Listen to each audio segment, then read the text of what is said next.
In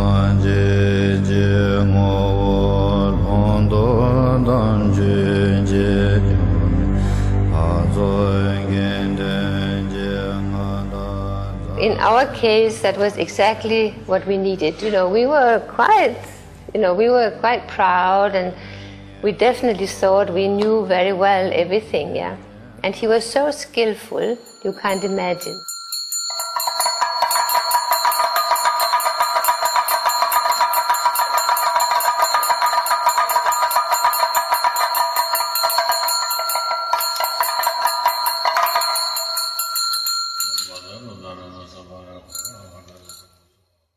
He never lifted the finger and said, you shouldn't do that, you shouldn't do that. He was so skillful. He just he gave us a long line so that finally we from ourselves, we saw how senseless it was. And we just felt his kindness all the time filling up, and that, this was much more important. So he was just amazing. Meeting with Lopon Tsechu Rinpoche not only changed the lives of Ola and Hannah, it also opened a way of development to thousands of people all around the world. I think Lopon Tsechu Rinpoche never left our life after that.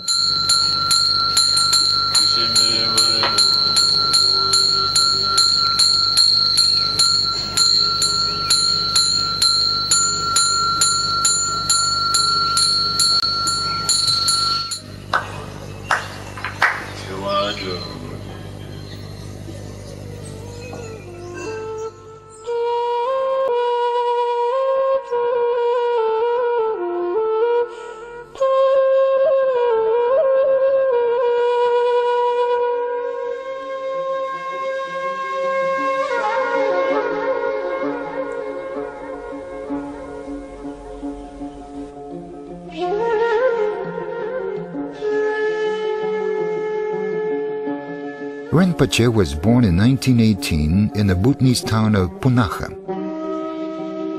and he spent his early years in the village of Norbugang.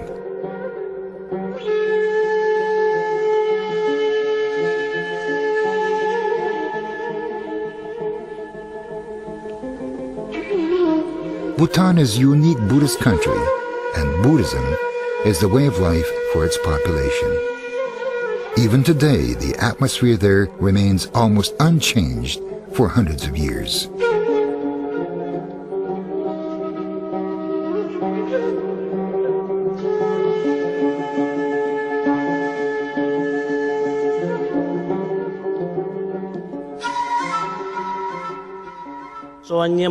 During the last days of pregnancy, his mother was making offerings to a statue of the Buddhist priest, Tara. When the child was delivered, the umbilical cord that held mother and baby together was cut, and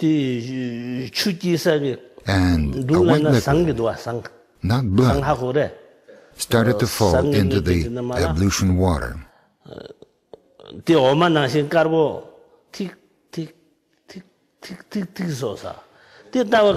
liquid looked and tasted like milk.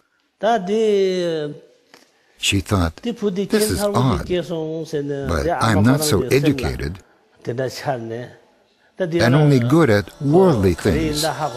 Perhaps it is very good.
A lama was invited to give a name to the child. While the lama was coming to give the hair-cutting ceremony for the boy, other lamas in the monastery started blowing horns. And the lama thought that this was a very auspicious sign, and named the baby Damcho Gyaltsen, victorious banner of true teaching.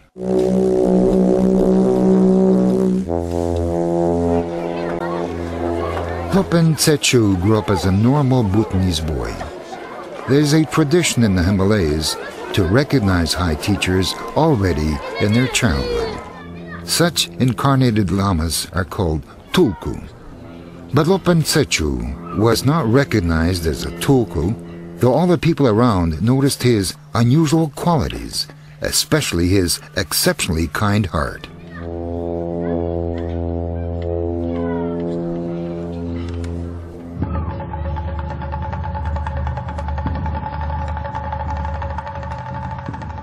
When Rinpoche was around 10 years old, then a kind of pest spread around Bhutan, and it affected also this area. And within 2 weeks, a lot of members of Rinpoche's family passed away, and also his father passed away.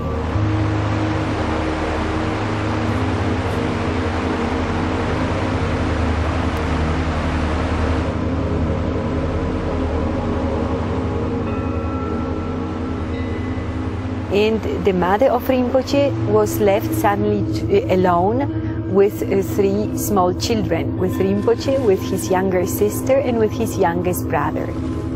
Because it was not the best solution to stay here due to the pest which was still around, and also due to the fact that after the father passed away and after all the family members passed away, their financial conditions were not the best, Rinpoche's mother decided to go to Nepal.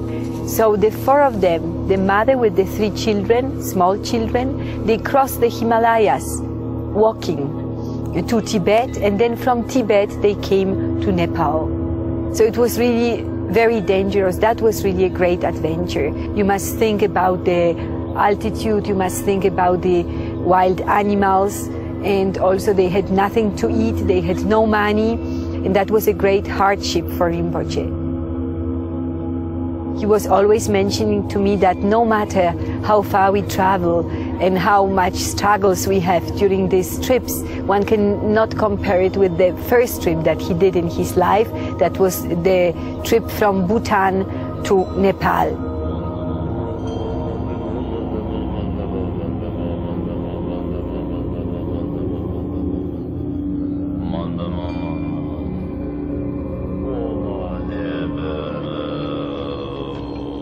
The great yogi and uncle of Lopon Tsechu, named Sherab Dorje Rinpoche, lived in Nepal. At the invitation of the Nepalese king, he was restoring the Swayambhu Stupa, the most ancient in the world, which had fallen into disrepair.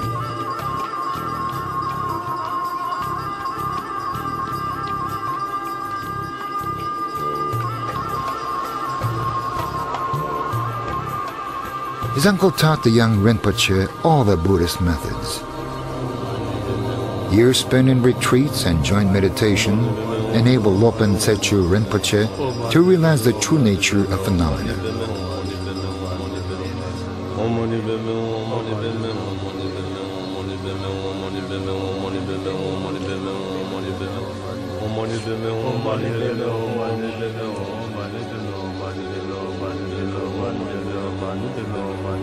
On the Buddhist path, a practitioner gradually gets to understand that the mind is unlimited and free of any obstacles.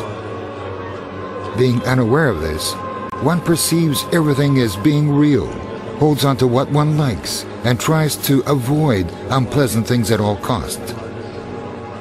Thus, one makes mistakes and consequently gets trapped by suffering.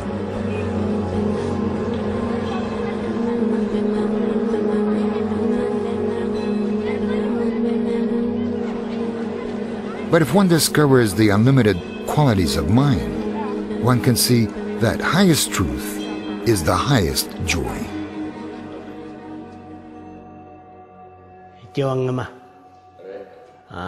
In my previous life, I Drukpa Rinpoche had the name of Sharab Dorje. In the highest sense of Dharma, as well as being my nephew, Lopon Tsechu Rinpoche was also my son at that time. And now in this life, when I was very young, Lopon Tsechu Rinpoche, due to his special abilities of clairvoyance, recognized me and introduced me to Chitsang Rinpoche and Gyalwa Karmapa. From my infancy, he provided me with everything that was needed. He gave me teachings and took care of me. In my previous life, he was my nephew, and in this life, he became my tutor, my father, my mother, and it is due to him that I gained all those qualities on the way of my development. He was my lama. This is our connection.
Rinpoche knew a lot about different Buddhist traditions.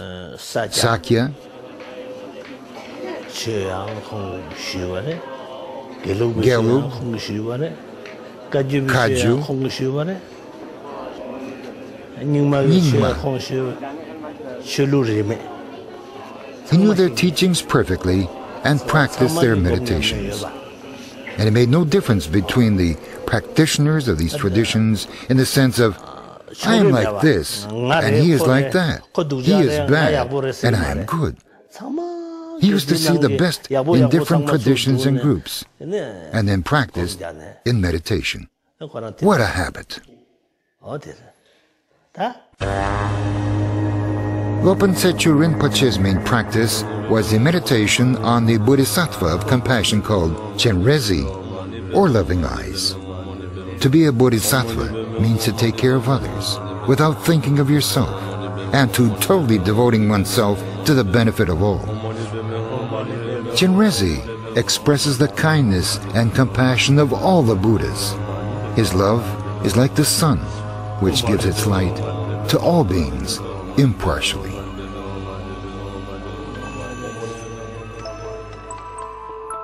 Lopon Tsechu spent most of his life in the Kathmandu Valley.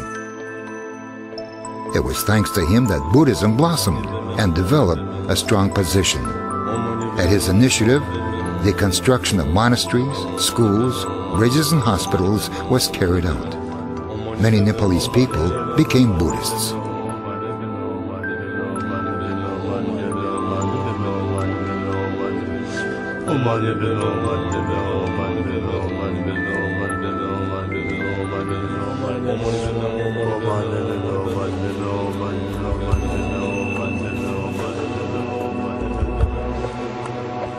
On the outskirts of Kathmandu stands the sacred Nagarjuna Hill, the name of a great Indian Buddhist master who lived almost 20 centuries ago.